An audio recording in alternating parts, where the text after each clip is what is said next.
नमस्कार दोस्तों, मैं किशन यादव आपके अपने इस YouTube चैनल मालिक भाई पे आपका स्वागत करता हूँ। दोस्तों, इस बात को आप पूरा सुनिएगा, फिर आपको यह बात का एहसास अपने लाइफ में होने लगेगा कि सच में कुछ जो घटनाएं होती हैं वह लाइफ का भाग या आपके जीवन का भाग नहीं उसको तय कर सकता, वह खुद पर खुद हो सकती है। सफलता क्या है या सफलता कैसे मिलेगी, इस बात पे हम आपसे आज चर्चा करते हैं। एक किसान का उदाहरण लेते हैं। किसान हमेशा चाहता है कि मेरे खेत में जो फसल हो इतना अच्छी हो कि हम उस फसल को साल भर अपने बच्चों को तथा उसको बेचकर अपने परिवार का जीवन यापन कर सकें। क्या किसान यह चाहता है क्या कि मेरा फसल अच्छे से तैयार ना हो? इसमें किसान भाई अपने खेतों में बीज को बोते हैं। बोने से पहले खेत की अच्छी तरह जुताई करते हैं, उसमें से खरपतवार निकालते हैं, उसको 1 से 2 बार जुताई करके उसमें खाद उर्वरक सब डाल देते हैं। खाद उर्वरक डालने के पश्चात जब उसमें अच्छे गेहूं के बीज डालते हैं, क्योंकि सोचते हैं वो कि जितना अच्छा बीज होगा उतना अच्छा हमारी खेती होगी। इस कहानी में फिर आगे बढ़ते हैं। फिर 20-21 दिन के बाद पहली बार सिंचाई की जाती है। फिर गेहूं को देखा जाता है, गेहूं अच्छे से बढ़ रहा होता है। फिर अगला महीना आता है, फिर 50 दिन के बाद गेहूं थोड़ा और बड़ा होता है और उसमें खाद पानी हम डाल देते हैं। फिर गेहूं थोड़ा और बड़ा होता है और 3 महीने कंप्लीट हो चुके होते हैं। दोस्त, 3 महीने से लेकर 3.5 महीने के बीच में गेहूं में बाली आना शुरू हो जाता है।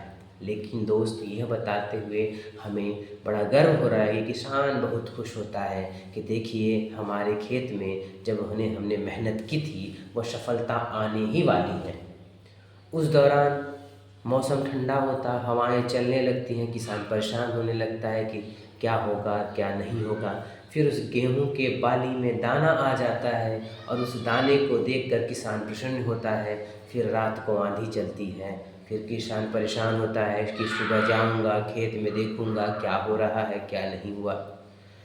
फिर वह धीरे धीरे फसल बड़ी होती है और इतनी बड़ी हो जाती है और उसमें दाने आ जाते हैं। अब दाने आने के बाद 2 प्रकार की समस्या आने की संभावना थी। या तो बहुत तेज़ी से हवा और पानी चले और सारा गेहूं का जो पौधा है वह लेट जाए, उसमें भी किसान को परेशानी होगी। या हो सकता है जब वह गेहूं बड़ा हो, उसमें दाना पड़े और वह फसल पक जाए और पकने के बाद उसको काट कर किसान अपने घर ले जाए और उसकी उपज में देखे क्या उपज हमारी अच्छी हुई है कि खराब हुई है।